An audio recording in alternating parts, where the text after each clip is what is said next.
Martha, we're back in the saddle. Back in the saddle. It's cooler in here now, but it's actually really sunny outside, so everyone should really appreciate us. It's a Friday, it's sunny, and we are here. There's ice cream in the freezer. Did it not melt? Oh, you don't know about that? I do. Oh, you do? I only know half a story. Okay. Well, I would potentially... For the listeners, every time I leave the office, something bad happens, and when I come back, I only get told half a story. Yeah, because we're protecting your peace. You don't need to know about things I like that. It's good framing, that, Martha. I'll take that. Protecting my peace into the weekend. Yeah, because if it's fixed, what? It's not fixed. There might be melted ice creams. Now I can't have ice cream. That is a disaster. Yeah. But everything in the fridge was fine, so I'm sure they'll be fine. Yeah. It might be a bit wet. I feel like I've got no choice. But there's a segue into what we're talking about. Oh, yeah. And how would you feel if you did have choice? Like I'd have more control. So yeah, the point of what we're talking about is the power of choice and making your clients feel like they have control while still remaining in charge. As soon as you start railroading people in a set direction, they get a bit tetchy. And sales conversations, it can be the same. Like you need to sound certain and confident, but not pushy. It is a fine line, isn't it? Yeah, and that's not just sales, that's delivery, negotiation, like, and to the point now where, like, sometimes I worry I seem a bit blasé, like I don't want their business. But I'm like, actually, this is probably serving me better because we've got lots of clients. If you don't want to work with us, it's kind of your loss. But what's your psychology? So, like, now, I would, because of the experience that I've had here over the last 4 or 5 years, if I was like inquiring to go somewhere and they were constantly chasing me up, I'd be like, well, maybe they've got a bit too much time on their hands. Yeah. If there was no set, okay, when are we talking next? I'd be like, oh. Yeah, I think structure's important. I think if it's like, I say to people on a call, I'm not letting you off this call unless we've got a follow-up call booked in, because neither of us want to be stuck in the chase, and we're both busy people. And that's not just because it's the right thing to do to try and close someone. It's also because I don't want to have to send a text message every day or make a call every day on a whim, on the off chance. Be in the DMs. Yeah, let's agree to chat next Monday at 3:00 and we'll both be there. Happy days. 3 or 4. Give them a choice. Yeah, well, that's the thing. So, like, what do you mean by that? By the 3 or 4 thing. Which suits you best? I don't know. Is this the right analogy? When if you back a rat into a corner, it's going to go for your nuts. But if you give it a left and a right, it'll pick one. That's a weird analogy. Was that a dream I've had? Have I made that quote up? I don't know. But I think what you mean is to say, like, if you just give someone something that they can definitively say no to, chances are they might say no. Or if you say, we can speak Monday at 3 or Tuesday at 4, if they then say, I'm not available at either of those times, and then you say, okay, how about Wednesday at 8 or Thursday at 4, and they say, I'm not available at those times either, then you can be like, okay, this person's not interested. Yeah. Whereas if you say, let's speak Monday at 4, and they come back and say, I'm in a meeting then you've got to reply and say, how about Tuesday at 5? And then they're like, I'm with my kids at 5. And you're immediately in the chase. All of the momentum's gone. All the work you did with your marketing, your videos, your podcast, out the window, and now they just see you as Chasey McChaserson. Like, is that what... This is totally off topic, but you were telling me earlier about 2 beavers that have been released. Martha, what's wrong with you? Into the water. Well, because that reminded me of the snowplow that was called... Boaty McBoatface. That would be the one. No, that was the boat, but that was McPlyface. Something like that.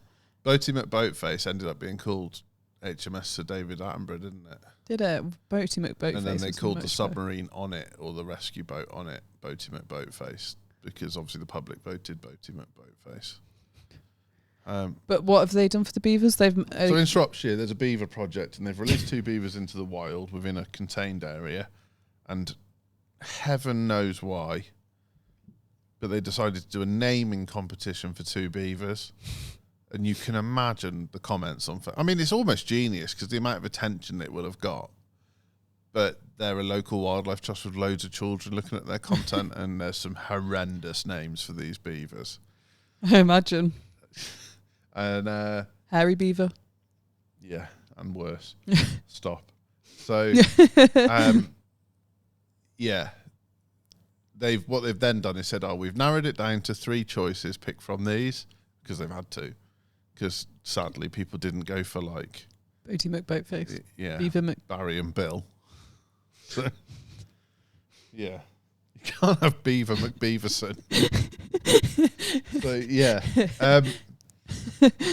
But that's where choices Beaver I think McBeaverface. it's very different when you're giving choice to a single person as opposed to when you're giving choice to the masses. Yeah. Choice to the masses is like insane. Well, yeah. I've talked about this on the podcast before, but the best way to get what you want out of your partner is to give them 2 choices and be happy with either result. So it's like, do you fancy a takeaway tonight? They say yes or no, but they probably say yes. Indian or Chinese? Because you know you're happy with Indian or Chinese. And they feel like they've got to decide. Yeah. It's annoying when they then reply pizza, but it's like, that's... Better than what do you want for tea? I don't know. Yeah, so... And I think, like, this sounds manipulative and salesy, but if you apply that from a different angle of, I'm trying harder to be positive in all areas of my life, and when I give people options, I'm going to give them 2 good choices. So it's like, do you want the good news or the better news? Yeah. Like, do you want to go to Spain or Italy? Not like, do you want shit on toast or a funeral? But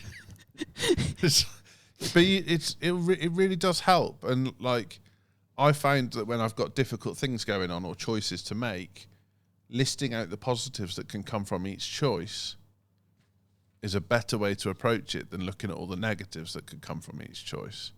And then that changes how you communicate with people, and then you get less afraid of giving people choice.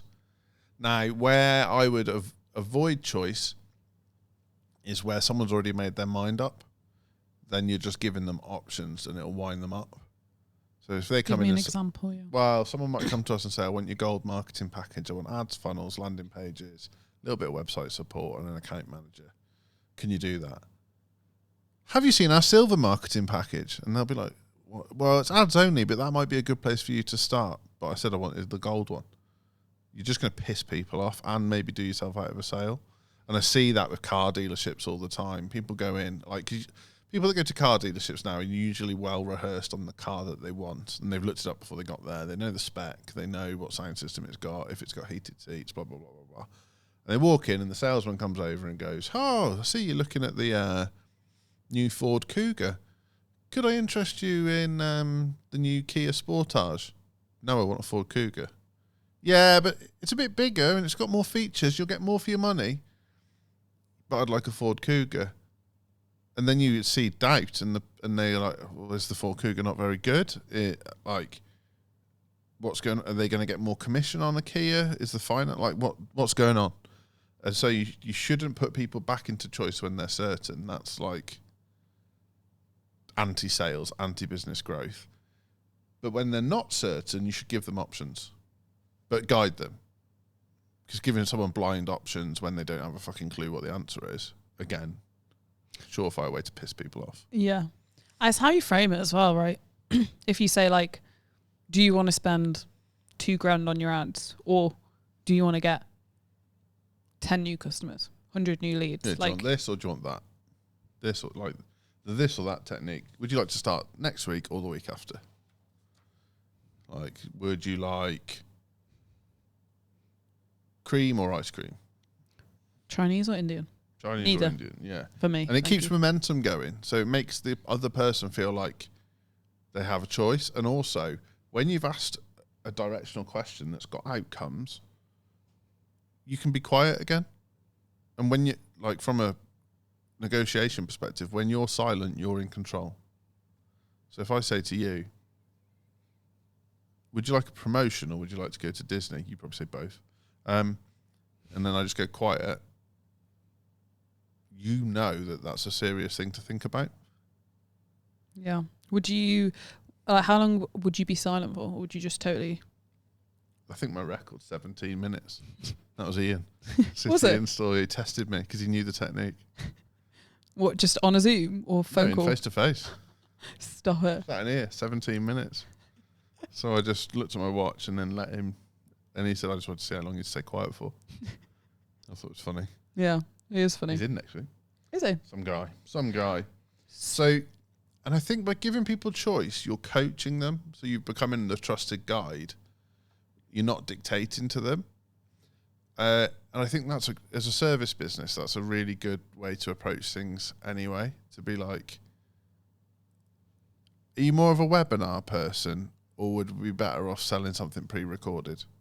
And they'll be like, oh, I love presenting live. Or they might be like, I hate presenting live, but I'm quite good on camera if I've got a day or two to do the filming. Right, okay. But then they feel empowered because you've given them the choice. It's like where there are agencies out there that go, well, we only do webinars and they have to be live. It's like, well, I'm shit at presenting live and I don't have a webcam. Yeah, and I can't pitch. Yeah, and I can't pitch. And so that's where people don't want to feel bossed. They don't come, like, people don't come to Code Break for us to become their boss. They come to Code Break for us to guide them to a result. And if you're guiding someone to a result, there's very often going to be forks in the road. And it's about helping them make a decision on whether they want to go left or whether they want to go right. And so it's a bit like Donald Miller's story brand. He talks about you should always be the guide, not the hero. You make the client the hero. But the guide helps the client make decisions on what to do. And sometimes they won't make the right decision, but they'll feel like they made an empowered decision because you helped them. Yeah. Yeah.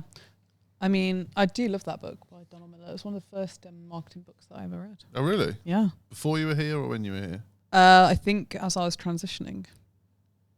Careers? Yes. Just to be clear. So, how do you, like, create choice for people? Like, how do you... I struggle with this so much. I used to be such a yes woman. I used to do what I thought the client wanted to hear and not what I knew was the best thing for them, because I didn't want that confrontation, but inevitably the confrontation would come further down the line when I'd be like, okay, well now we should do this. And they'd be like, oh, why didn't you tell me that before? Yeah, whereas now you would say, these are your two options. You'd know they were both good options. And I recommend. Which one do you want to go for? And if they say, well, which one do you recommend? It's like, well, there's pros and cons of both. I can let you know, and then you can make an informed choice. And I think that takes a lot of pressure off you as well. Like, as soon as someone becomes confused, you're losing them. As a customer, as a sale, as a friend. Well, I think I have to say something because I'm running out. I know, sorry. I'd really like you are the sales. You did sales training recently, right? For some people. Here? Yeah. A little bit. What was the main outcome of that? What was the main point?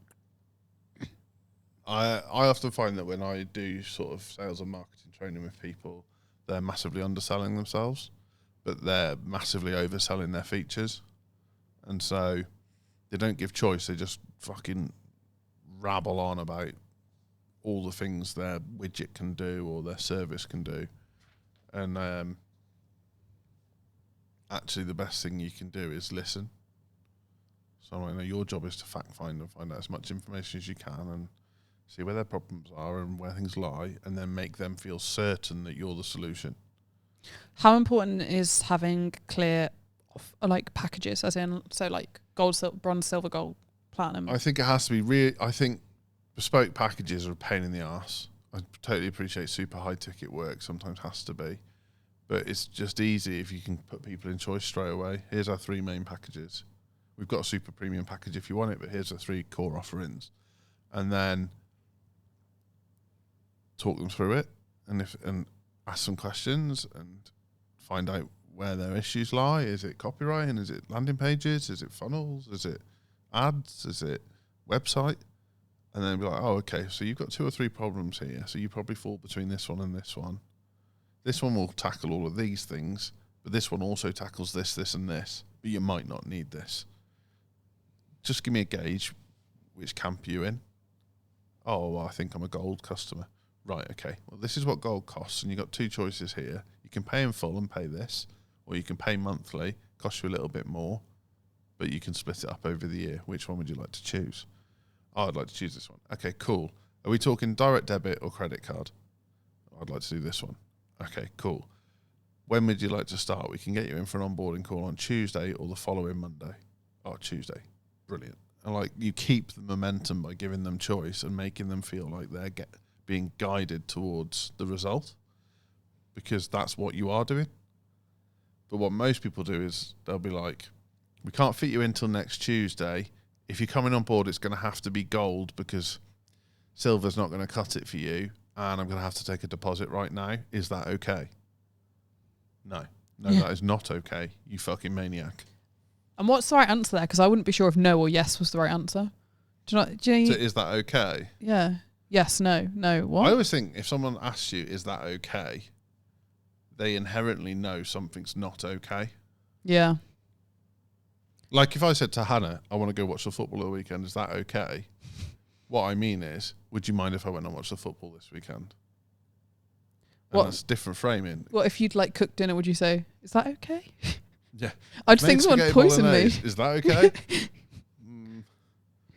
What's in it? I've put in a lot of salt. Is that okay? Yeah. So it's like you're asking for reassurance when the last thing someone wants who needs your help is to feel like they've got to reassure you. How long is your average sales call now? About 5 minutes. Yeah, and they used to be like an hour. Yeah, discovery calls. What was the main shift? I'll open up with, tell me why we're having this conversation. And I'll be like, right, okay. And what problem is it you're looking to solve? Okay. And how's that been affecting you? Okay. And what do you know about us already? And what do you wish you knew more about? Okay. Given everything you said, I think there's a couple of options here.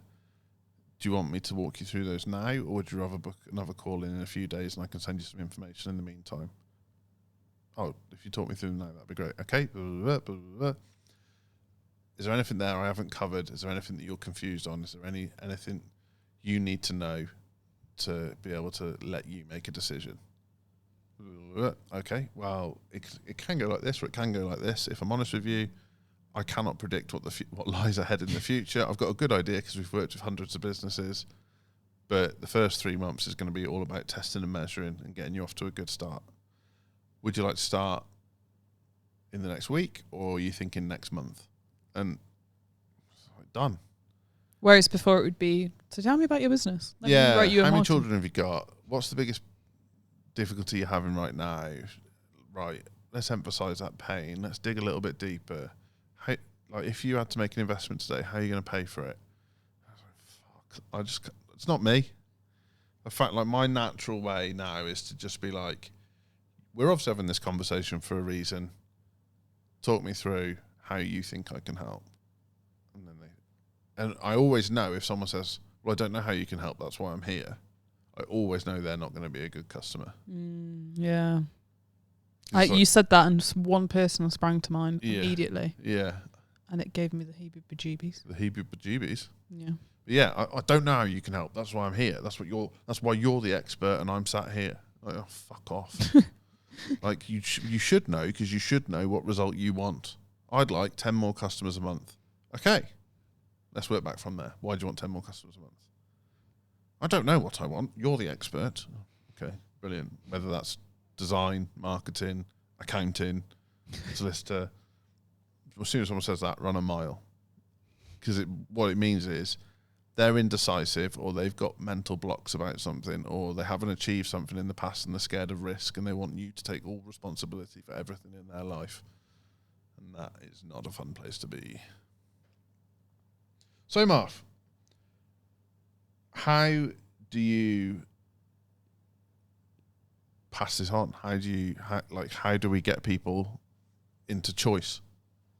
Listen more than you speak. Mm-hmm. No. So I would go into a sales call now when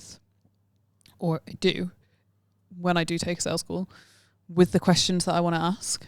Yeah. Already in, because it's not going to, like, you make it sound really easy, but it's not going to be that easy for everyone. It certainly isn't that easy for me. It isn't easy. I've practiced every day for 4 years. And I'm still not the best at it.